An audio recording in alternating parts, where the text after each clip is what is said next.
And we're jumping into the game. In the top left corner of the map, it is Double Dutch Dragons Epikfaal.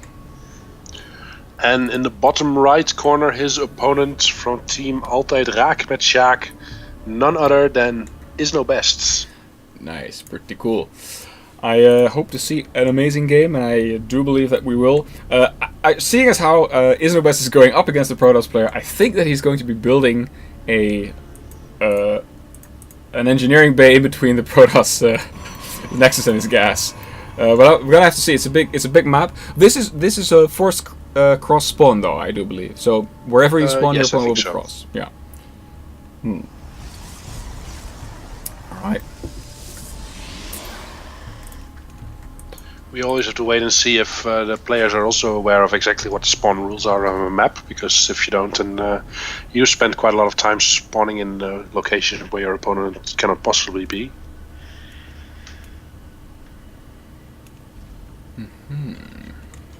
Alright. Protoss scout already reaching his Terran opponent's base. Sees, of course, the usual. Another SCV came up all the way. Maybe he expected the probe to harass the SCV building the barracks, and he made sure to send out an SCV in reaction to that, but the probe preferred to scout. And actually, it is very common occurrence though for probes to harass the SCV's building barracks. Right. So Iznobest has not been playing for a long time, and I think it shows because he doesn't know that this map is forced cross-spawned. He is scouting all positions. And he's therefore going to be very late in noticing that his opponent's Epikfaal is going for a Nexus first build. Wow. Pretty ballsy.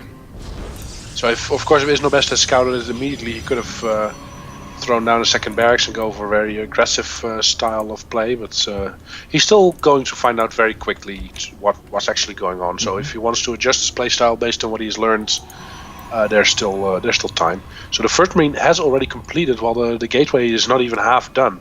So Iznobest could just slap down a bunker.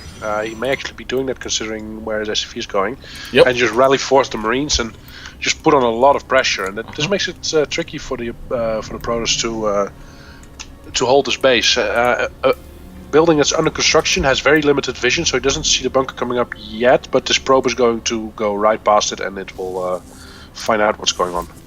Yep. Of course, probe fighting the SCV there. SCV in a bit of a disadvantage because any damage he takes is permanent, as long as there's no medevacs on the field. Next is now finishing up. A buddy just arrived, a buddy SCV, so he should be able to get this bunker down as the first marine is arriving on the field right now. So it's two SCVs and a marine, and this bunker is going to complete. First Zealot is out, but it will be a little bit too late. And this bunker is up, and there'll be two SCVs to repair it, and the second marine is arriving, and the third is already on the way. So this is a tricky position for Epikfaal, while Iznobest is getting his own expansion. Iznobest always doing tricky things.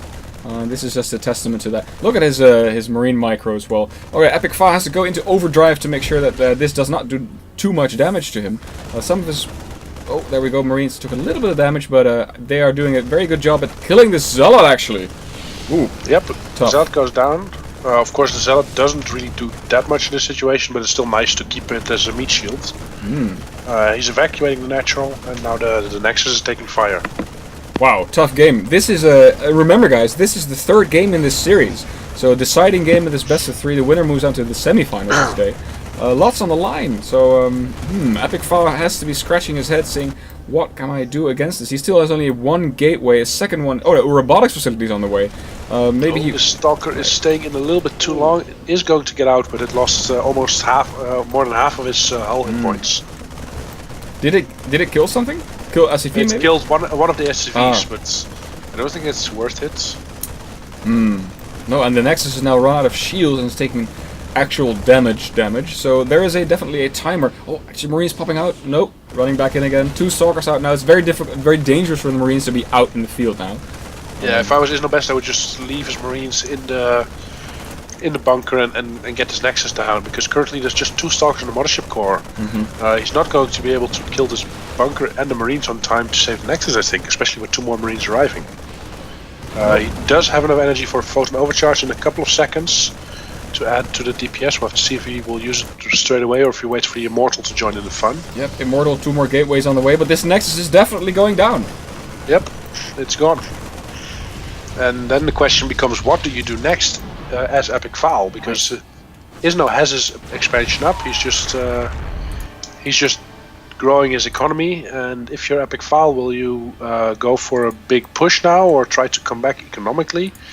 We do see that Iznobest doesn't really have that much actually in terms of army. He has 7 Marines and a Marauder. He's hastily building bunkers. But I think it should be enough to stop Epikfaal's counter push. Yeah, especially now that Epikfaal's horribly supply blocked. His Immortal is not building, and he's not working on any pylons, so it'll be a while before there's any more supply or reinforcements coming out for Epikfaal. And with this bunker already up, and one of the Stalkers nearly going down, I think that this push is not going to end Iznobest's reign here. Oh, two of the Marines were retreating, and they went past the Stalker that was just on super low health, that we saw retreat just in time. And they quickly made a shot at the Stalker before they moved on. So that was a nice little move by Iznobest. One of the bunkers is getting taken out, but the SCVs are already in position to repair the other. There's 1 Immortal and 2 Stalkers up front with the Mothership Corps, 2 Sentries joining in. There's a forward warp-in pylon, but there's also a new Nexus coming up for Epikfaal, so I don't think this will be a complete all-in push. He'll just try to see what he can get done, and then try to rebuild his economy back at home. Because if we look at the supply counts, they're pretty even, and also the worker counts. It's 33 SCVs and 32 probes, so a little bit of a lead for Iznobest since he has mules, but not that much. Nope. Oh, and Widowmine actually burrowing at the front. Will it get burrowed in time? Yes, it does. Doesn't go off though. Actually, can be repaired by these SCVs. I'd never thought of that before. Yeah, so this makes the push a whole lot more dangerous, because there's no observer yet for Epikfaal, and he cannot really move in with his units too much, because he'll lose the first unit that gets in range. He tries to circumvent it, will get a bunker, force the SCVs to come off mining, so he does... big push this up. is a nice push out. Nice. Will he get the surround, or there's just a recall, so Epikfaal doesn't lose that much. What I was saying, Iznobest did lose a lot of mining time with all these SCVs just sitting there. That's 17 SCVs that were not mining for quite a few minutes, I think. True. So that is, I think, what is keeping Epikfaal in this game and keeping the supply count even though Iznobest had more workers for a while, had a second base. He wasn't profiting from it because he had to keep them at the bunkers to defend. Both players suffering from a bit of supply block every now and then. But there we go. Production resumes for Iznobest. And let's take a look at the Protoss base here. Like you said, re-expanded. He has actually more harvesters currently than Iznobest.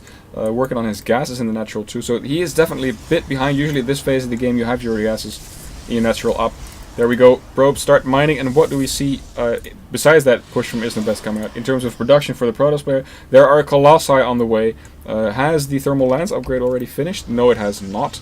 Now it has started, so that's going to be good, but it's not going to play any role in this little attack, but I also think that this little attack is exactly that, a little attack.